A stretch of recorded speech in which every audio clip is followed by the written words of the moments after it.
Or I could stay here all day. That would be great. We could have breakfast in bed and... Wait just a second. Okay. Oh! We know you love the friends, but what about the people they date? Welcome to MsMojo, and today we'll be counting down our picks for the top 10 friends' love interests. Now, do you think it should say love, Ross and Mona?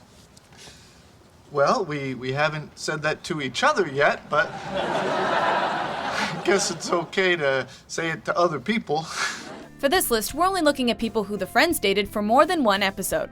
Some characters were definitely around longer than that before becoming love interests, but if they only made it to one real date, like Mark, they're not in the running. Also, we're not counting when the friends date each other. Oh no, you just rolled over the juice box. Number 10, Pete Becker. Come on, you gotta admit that our relationship is hitting a new level now. We were so rooting for this relationship until Pete turned out to be a little nuts. Monica had had so many crappy boyfriends at this point that the idea of running up with a super nice guy who just so happened to be a millionaire was pretty appealing. You're an A, you're not paying for the pizza. Oh, come on, it's only fair. You paid for the flight. When Monica thought he was going to propose, we admittedly had our hopes up too, only to be brought down to earth when Pete told her that he wanted to conquer the physical world. When Season 3 aired in 1996 to 97, UFC wasn't the widely popular sport it is today, so it sounded pretty crazy when Pete described it. Well, believe me, I don't want to get hurt either. I'm being smart about this. See these guys? They're the best trainers in the world. And Ho Chi here used to be a paid assassin. A house painter. He used to be a house painter. Sad as we were, we get why this relationship had to end. I care about you too much to watch you hurt yourself like this. So if you have to do this, then you're gonna have to do it without me. Number 9, Charlie Wheeler. Hi, I'm Ross Geller. Oh, hi. I'm Professor Wheeler. Charlie is the first of the ladies on this list to date not one, but two of the Friends guys. When Charlie first appeared on the show, she and Ross had a great first day together. But because Ross didn't move quickly enough, Joey swooped in and formed an unlikely relationship with this hyper-intelligent and beautiful paleontologist. No, not the Mets. The Met, singular. Which one? They all suck. The museum. It's pretty clear the whole time they're dating that they aren't exactly the best match, so we weren't surprised when things finally started to heat up between Charlie and Ross. If we weren't so busy waiting for Ross and Rachel to figure things out, we would have been pretty happy for these two to end up together. I love you. I love you too. Okay, that's it. We are seeing other people. Number 8, Cathy. Oh, she's pretty girl.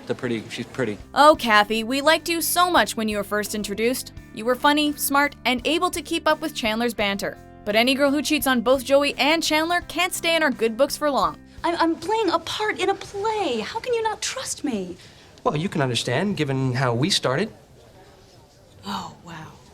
I can't believe you're throwing that in my face. When Joey starts dating a new girl, it's the chemistry between her and Chandler, not Joey, that seems obvious. After a few episodes of Chandler agonizing about what to do about his feelings for Cathy, the two end up kissing. There's nothing worse than seeing Joey and Chandler fight, and since this one was clearly Chandler's fault, we totally agree with the punishment Joey gave him. The meaning of the box is threefold. 1, it gives me the time to think about what I did. 2, it proves how much I care about my friendship with Joey. And 3, it hurts. Number 7, Paolo. Hi. Buonasera. We've got to agree with Ross on this one. Paolo is a total crap weasel. He comes into the picture at the worst possible time, just as Ross is finally plucking up the courage to make a move on Rachel. Well, for a while now, I've been wanting to, Yes, that's right. But as soon as they meet, Paolo manages to steal Rachel's heart, even though he can't speak English. Ragazzi, sono appena arrivato, vivo al piano di sotto, quindi ci vedremo molto spesso, penso. He doesn't speak much English.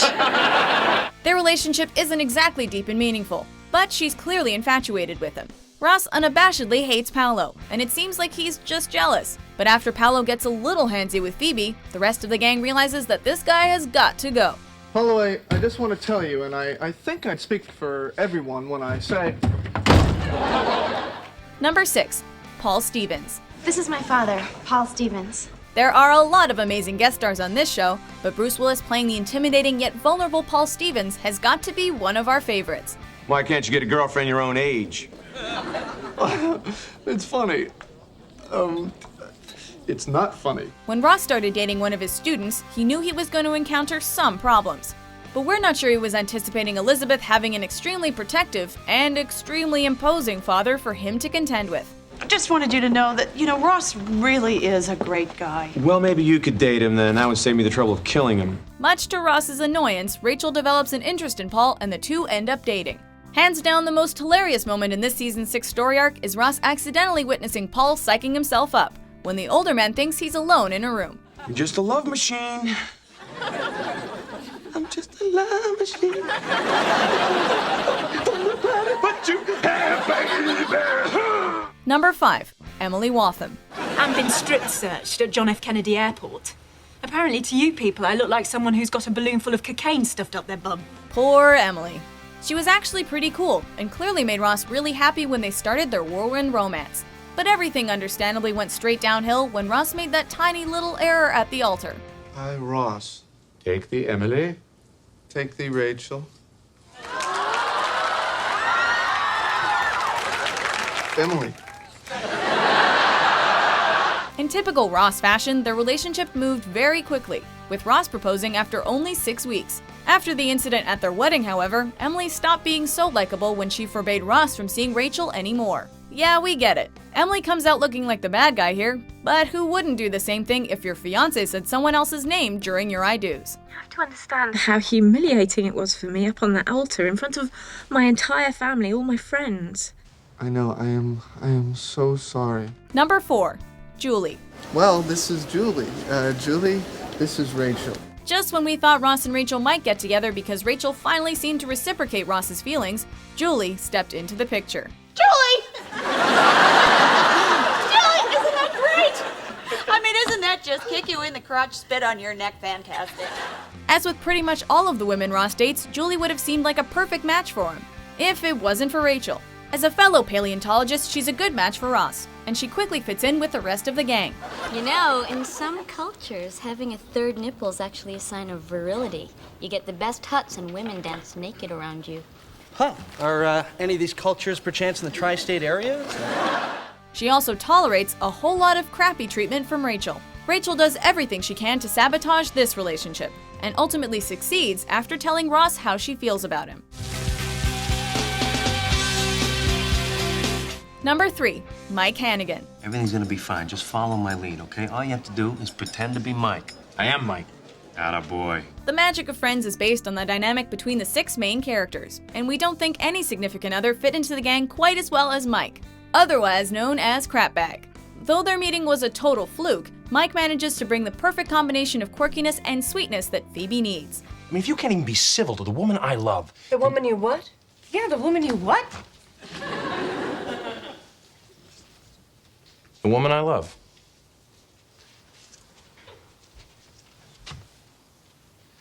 I love you. Whether he was playing air piano, taking money back from charities, or helping to raise a family of rats, Mike quickly stole our hearts. We admit it, we were really big David fans. But as soon as Mike was in the picture, it was clear that he and Phoebe were meant to be. You're so kind, you're so generous. You're so wonderfully weird. Every day with you is an adventure. And I can't believe how lucky I am. And I can't wait to share my life with you forever. Number 2. Richard Burke. It's James Bond. We loved Richard so much that we didn't even have time to be weirded out by the fact that he was 21 years older than Monica. And a grandpa. Or that Monica kissed his son. Okay, maybe it was a little weird, but we really love these two together anyway. I just want to say that of all the guys that Monica has been with, and that is a lot, I like you the best. Oh, thank you, Phoebe. That's very sweet. Richard is Monica's great love throughout the series, and for good reason. He's handsome, sophisticated, and he actually seems to find Monica's eccentricities to be endearing. I like the way you have efficiently folded this tab under. See, in a tape emergency, you could shave valuable seconds off your time. Also, can we talk about that mustache? In the end, it's clear that Monica and Chandler make a way better couple, but we still hold a spot in our hearts for Richard. If you do get her, don't let her go. Trust me. You know, Richard, you are a good guy. I know. I hate that. Before we unveil our top pick, here are a few honorable mentions.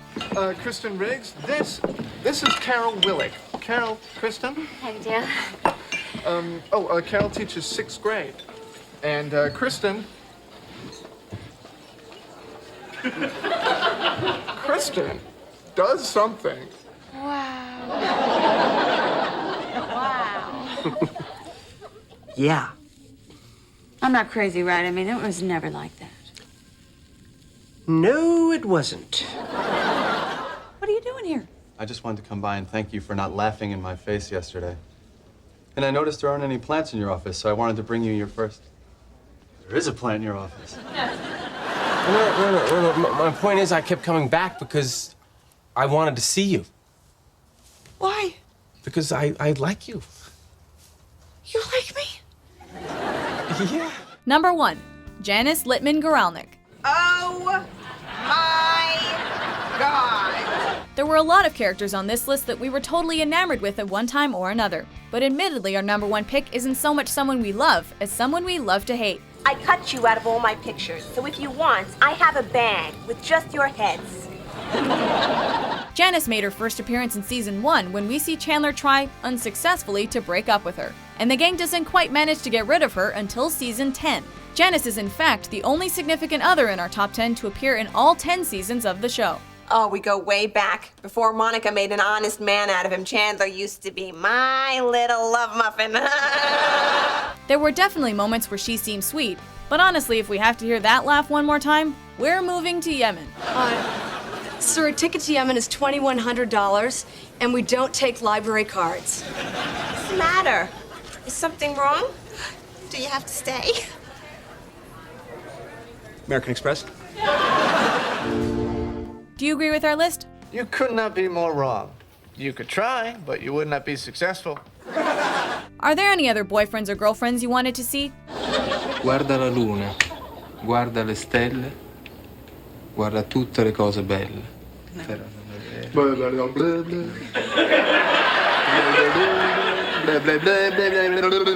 For more friendly top 10s published every day, be sure to subscribe to MsMojo. I needed to buy a hammer the other night, and I'm out walking around the neighborhood, but apparently there are no hardware stores open past midnight in the village.